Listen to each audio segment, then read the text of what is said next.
So we had a long 1-game trip to Los Angeles. A long trip. But what was great about it was Friday night in Los Angeles, Stevie Wonder, the great Stevie Wonder, was in concert. And Eric Hasseltine and I decided that we were going to go. Right. We decided last minute that we were going to go see Stevie Wonder. We got tickets. They were like $60 before all the fees and everything. I think it was like $74. Thanks for inviting me. Oh. Yeah. Wow, I was on just the guy he does a podcast with. Just the guy he sits next to on the plane. Yeah. All right. Anyway, so we go to this concert, right? And it starts at 8 o'clock. Mm-hmm. And at 8:30, nothing's happened. At 8:40, Stevie comes walking out to the stage. You know? No opening act? No opening act, nothing. He comes walking out. Place goes crazy. Woo, yay, Stevie Wonder, Stevie Wonder. And he comes out and he talks for like 10 minutes. And then he says, here's this choir, I'll be back. And he leaves. So now it's like 10 after 9. Nothing's happened. There's still no Stevie. So he comes back out, and then he plays like maybe 4 or 5 songs never heard of before on some new album he's got. Oh, no. And I'm like, you've got to be kidding me. I don't know which generation is listening to his new stuff and clamoring for it. But I bet most of the people there were there to hear the songs that we all wanted to hear. The classics. So then he went into it. He hit like 3 or 4 in a row, all right? And it was great. It was Stevie. And to hit Stevie Wonder's credit, at the age of 74, the guy can still bring the notes. Right. Still hits. It was impressive. I mean, that was awesome. So when he hit those songs, it was great. And then he said, I'm going to take a break. I'm going to be back. And he leaves. And then some lady comes out and she sings. And then all of a sudden she's out there for like a half hour and we're like, oh my God, it's like 10:30. So we looked up what his set list was and he only had like one more good song the rest of the way. And we're like, so we left. So y'all left. Yeah, but it was cool. It was still, I don't have any regrets going because I saw Stevie Wonder. It was Stevie Wonder. I can pull Stevie Wonder up right now on my phone and see him. Well, the thing is, we were at Yard House, believe it or not, before the concert. Right. And they played Stevie Wonder's entire collection while we were there at dinner. So we heard all the songs, and we were so excited then to go hear them. And well, I was right next door at Fixin's, Kevin Johnson's soul food restaurant. Yeah. That's there. It was fantastic, and they were playing all Stevie Wonder songs, and most of the people in there were going. And this one lady said she had flown in from Houston. She flew in. She got in the car. She came to LA Live. She came into Fixin's, ate, sat there. She's gonna take some pictures. She's gonna do the concert. She's going back to the airport to fly back on a red eye to Houston. Wow. I was like, that's dedication. No, that's crazy. Or crazy.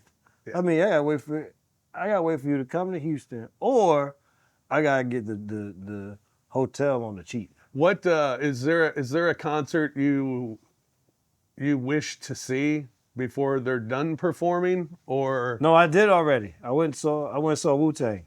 I saw them 2 summers ago. My boys I graduated Stanford with.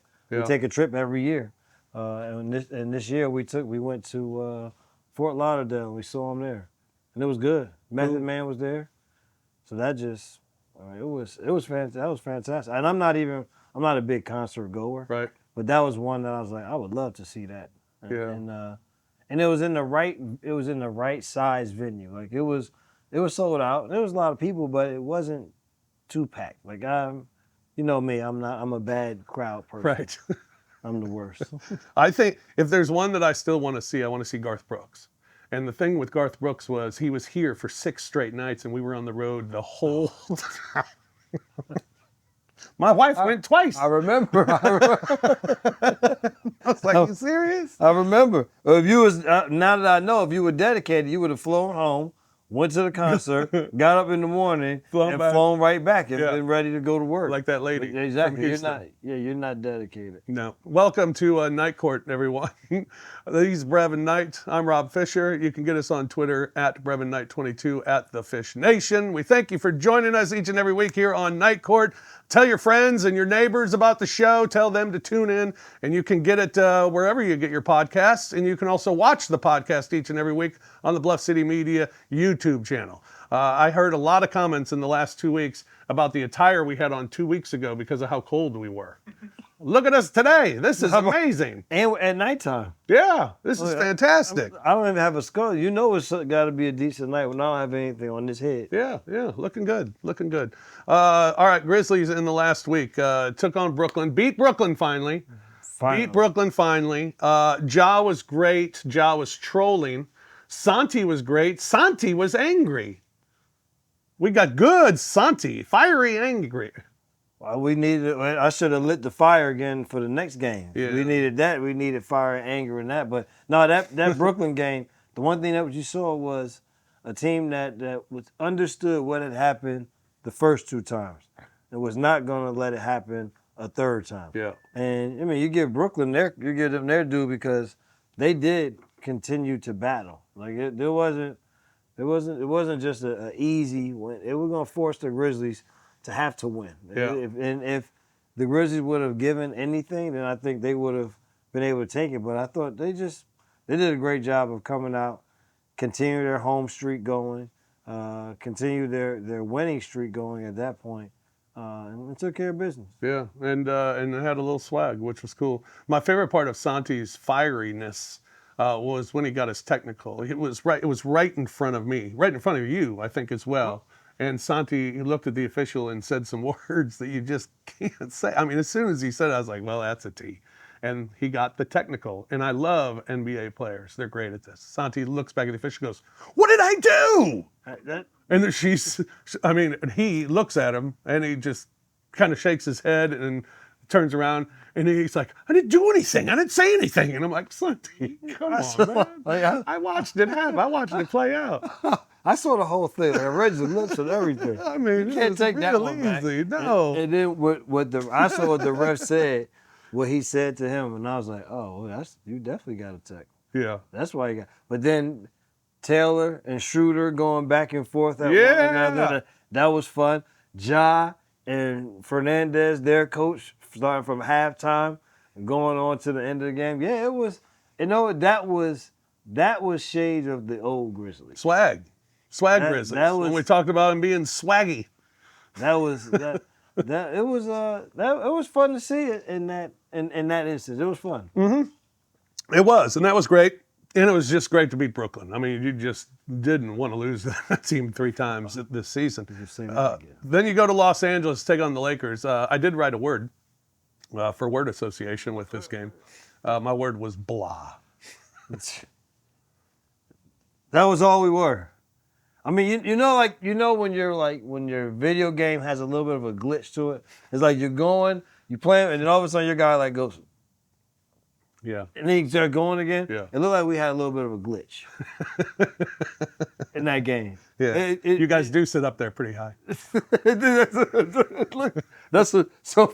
From my vantage point looking down, we didn't have our courtside seats like you. It looked like there would be those times where it's like, oh, okay, there they go. But then the glitch will happen and be like, oh, that's not them again. Yeah. And then they battle. I always say the one thing you would like to when you really become a really, really good basketball team is when you're able to win those games when you're not good. You know what I mean? Especially when the other team keeps giving you chances. Because the Lakers gave them chance after chance. I mean, to even end it at 6 was remarkable. Yeah, from down 23, make the third quarter run, and you make the third quarter run with just being able to be a deep basketball team. And they used the depth. Jaren was great in terms of the starter. He was absolutely phenomenal again. It was Zach Edey. Edey was really good. He showed and started to answer some of those questions of, well, how's he going to play? because they play so fast. Yeah. Oh, he'll be fine. Like, He'll if be they're fine. playing so fast that he can't catch up, that means that they're getting layups. It's not that they're running down and shooting great shots every time before he gets there.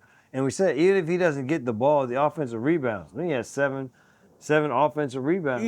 He had seven were his total rebounds at one point, and they were all offensive. Yes, exactly. So I think he finished with 8 offensive. So he was, because he had a double in the game. Yep.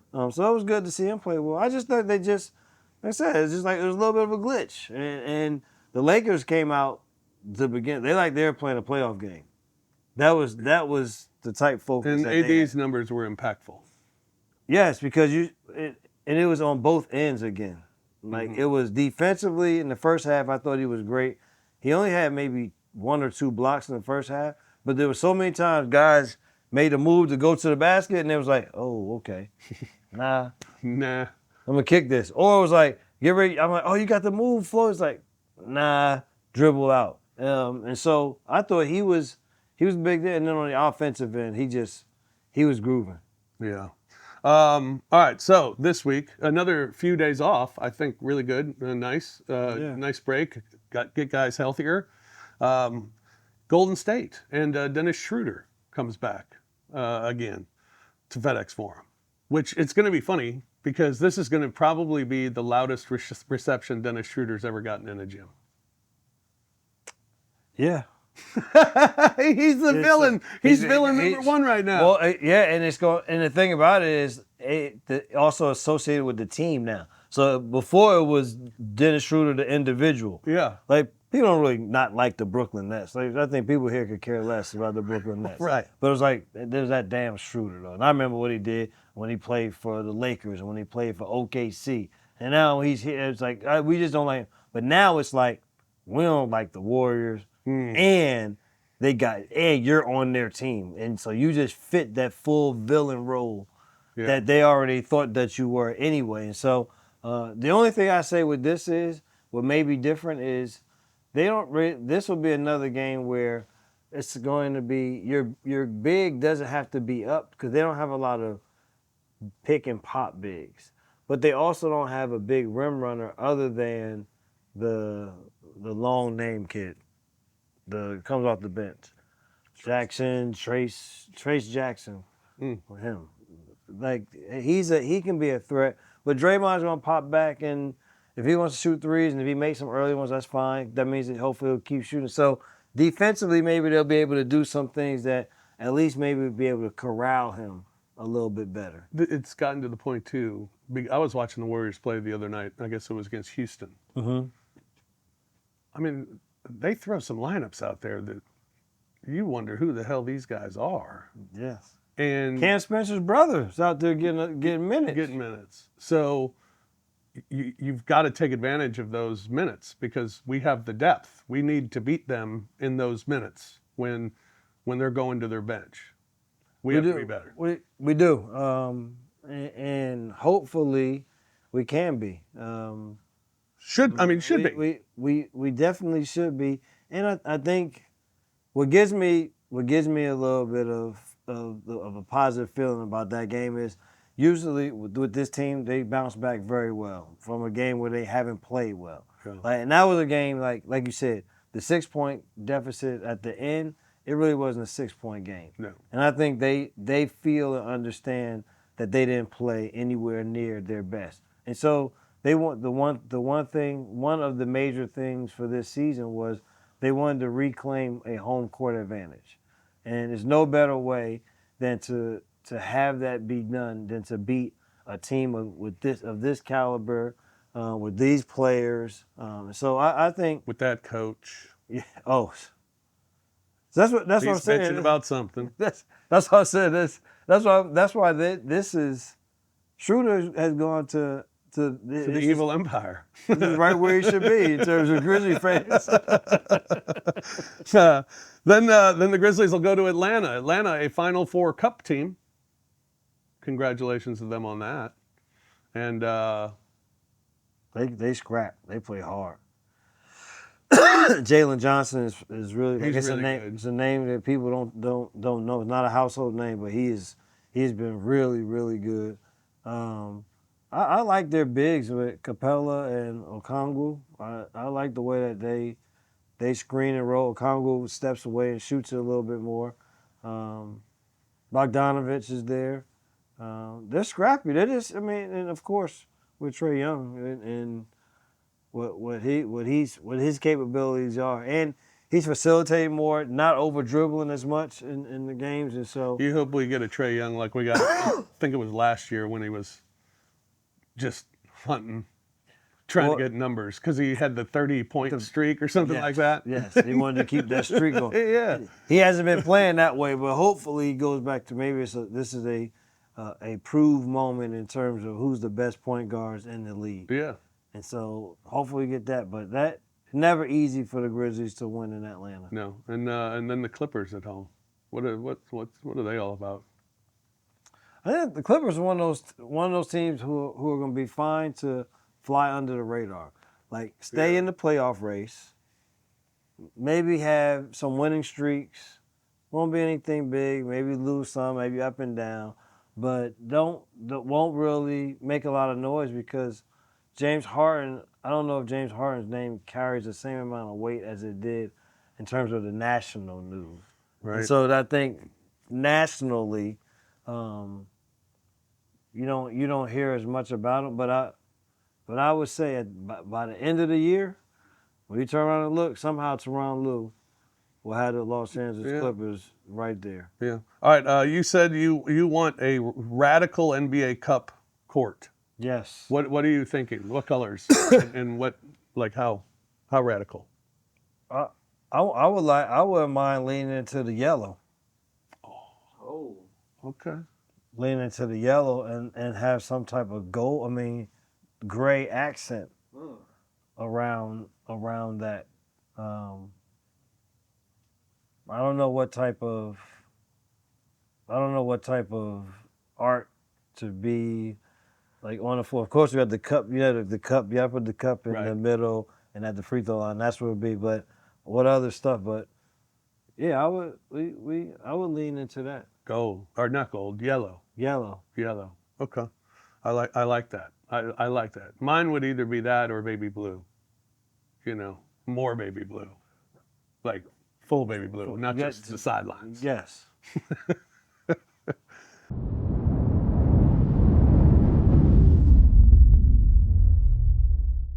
I tweeted a picture of it. Kenny retweeted it. I can't handle many more of those games.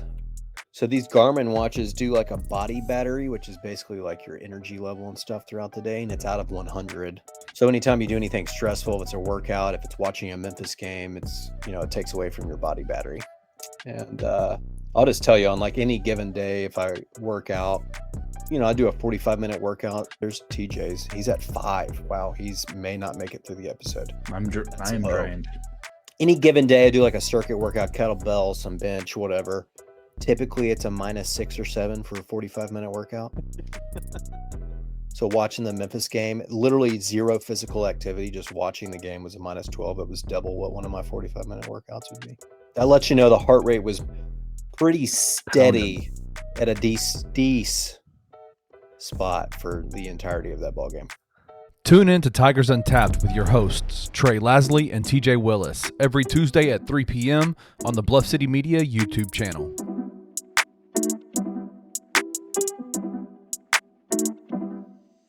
You see, Dane, for me, is the biggest reason why I seriously doubt the Tigers have peaked at this point. Because if Memphis were at its peak right now, Dane would be averaging about 15 points a game. I mean, I think he needs more opportunities because he simply made the most of the limited chances that he's gotten. I mean, at the end of the day, this team is always going to have to be revolving around its guard play because that's where it's the talent and the personnel and the scheming is just that. But Dane is a pretty talented big man. He's a very, very special type of post scorer. He's such a cerebral basketball player. He knows where everyone is on the floor. He's so good with his footwork. He can finish with both hands, right, left. It doesn't matter. If they're not turning the ball over, this is a really good offense, y'all. because they can score on multiple levels. They can score from 3, they can score the mid-range, they can score in the paint. Tune in to Tigers Live with Francis Carlotta, live after every Memphis Tiger basketball game on the Bluff City Media YouTube channel.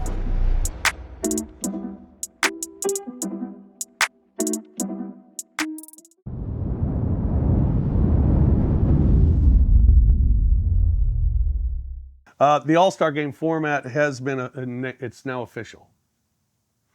Here's what we got. 4-team, 3-game, 1-night tournament. Okay. 3 teams of 8 All-Stars apiece, and the 4th team being the winner of the Rising Stars Challenge for the first and second-year players. The winning team in all games will be the first to score 40 points. Got it. All right? Yep.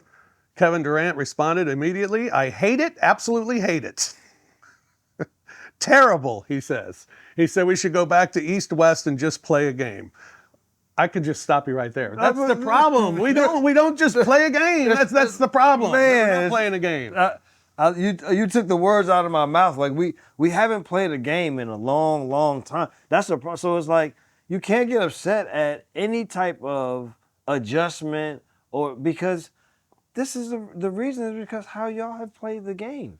If you would have gone out and given some type of effort at some point in the game, then we wouldn't be having to sit here and come up with, well, what's something creative, an alternative that we can do so that people will be excited still about All-Star Weekend. Like it's just a part of the job. Like and so you weren't doing it.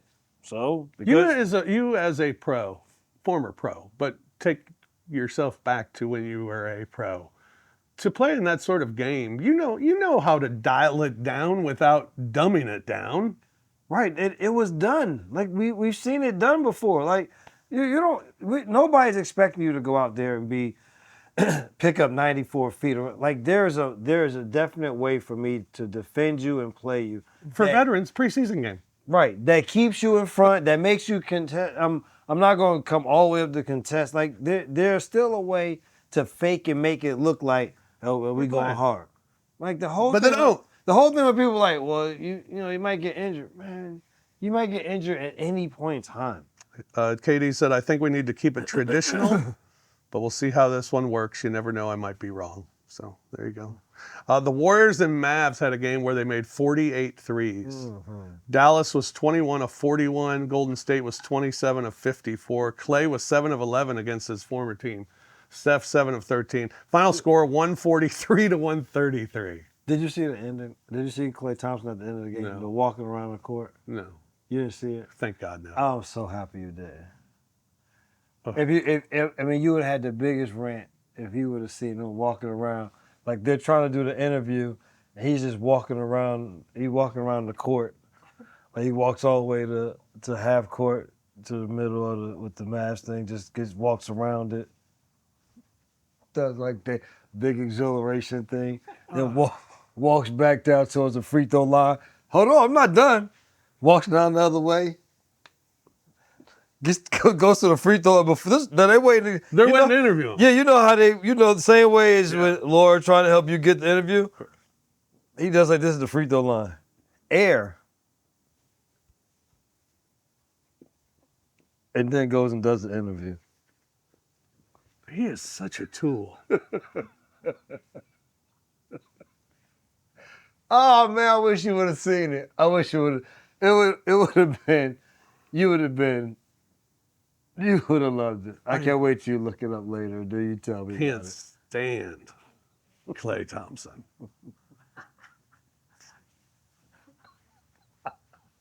Can't do that anymore. Now you're in Dallas, dude.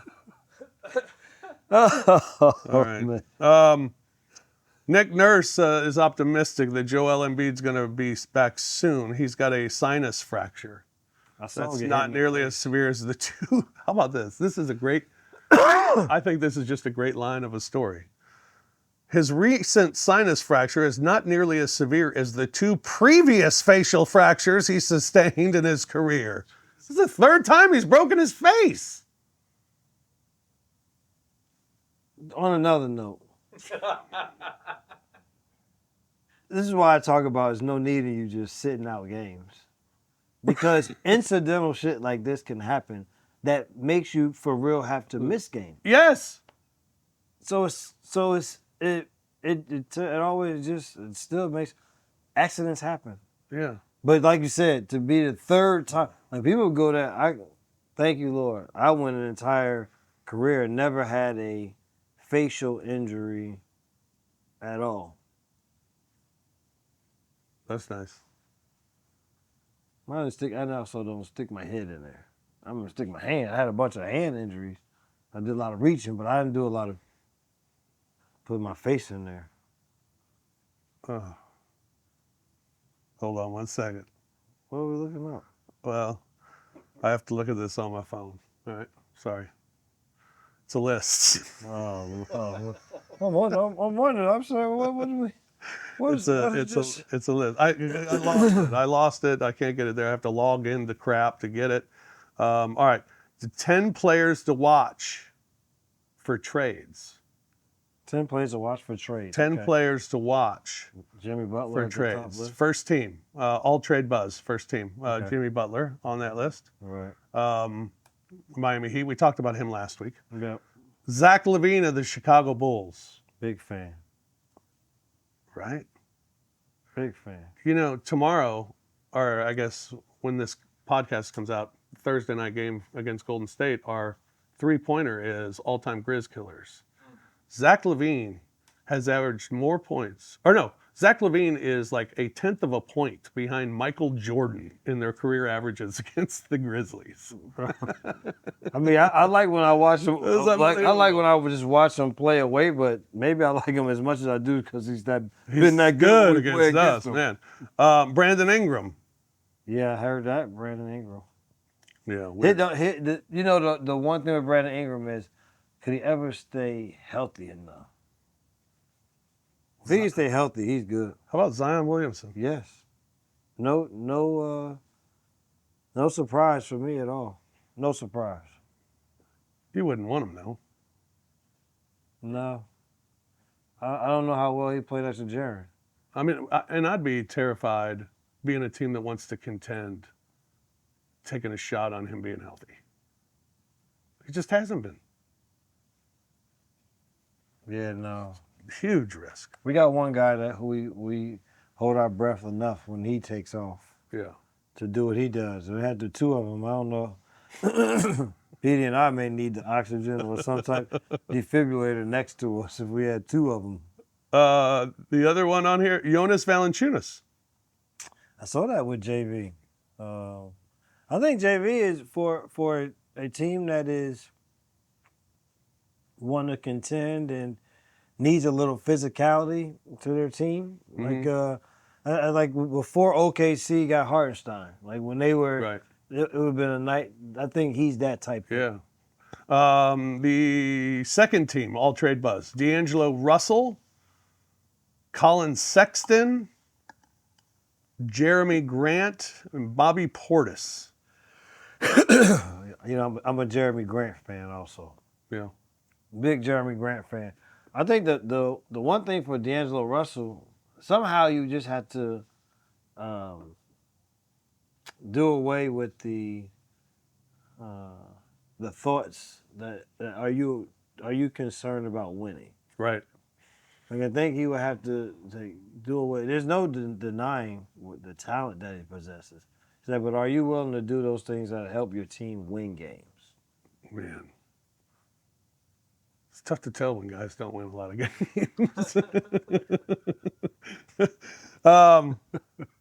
NFL, we got a Jerry Jones quote of the week. Jerry Jones is the best. You ready for this? He said, "I've eaten a lot of raccoon."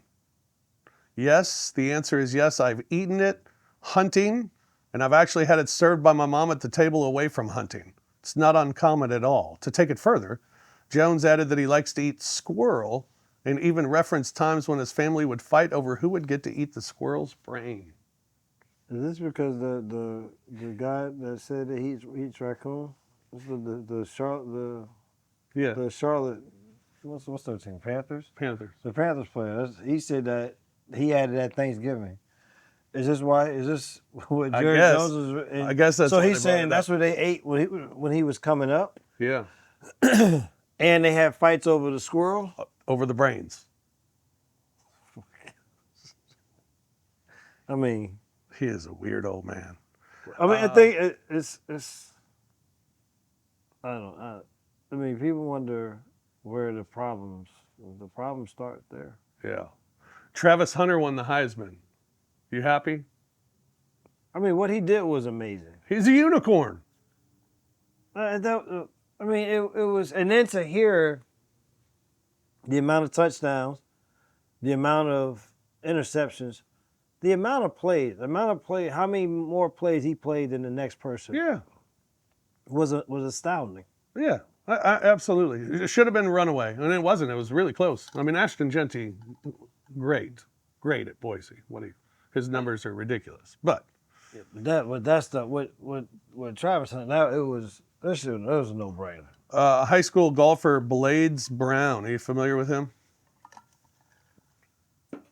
Not at all. Who's he? He's a top-ranked golfer in the class of 2026. Announced that he's turning pro. Wow. Junior in high school. He's from Nashville. Joined Tiger Woods and Bobby Clampett last summer as the only players to win a medal in both U.S. amateur and U.S. junior competitions. I love that. Well, a lot of times not golf.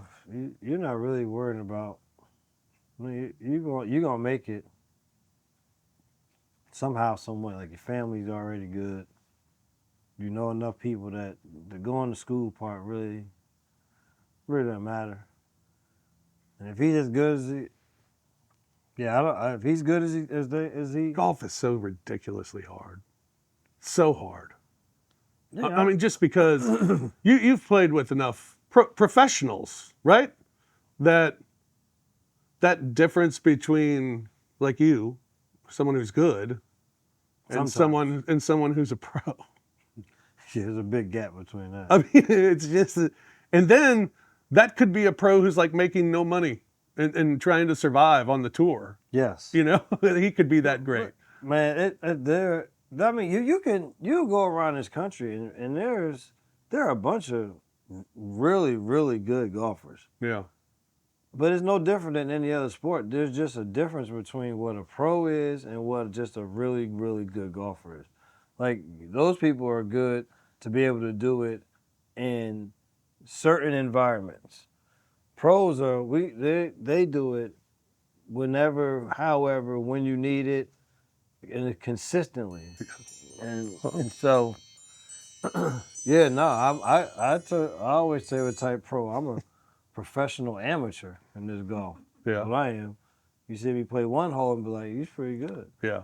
Play the next hole, you're like, he stinks. You played in Los Angeles. I did. I played this one of the top 3 hardest courses I've ever played. Really?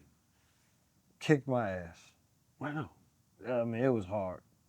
It was really hard, and it was a long drive. It's always bad when you get your ass kicked and you got a long drive. It's like give me one or the other. Yeah. Yeah. If I got to drive long, at least give me a chance to play well. So you can't double banger. Yeah. Yeah. I was so it was true. I didn't play well, and the course was hard, so that's not a mix for. It's a bad mix. All right. I got a toast for this week. We got. Shout out to the Time Magazine Athlete of the Year, Caitlin Clark. Yes. Let me tell you something.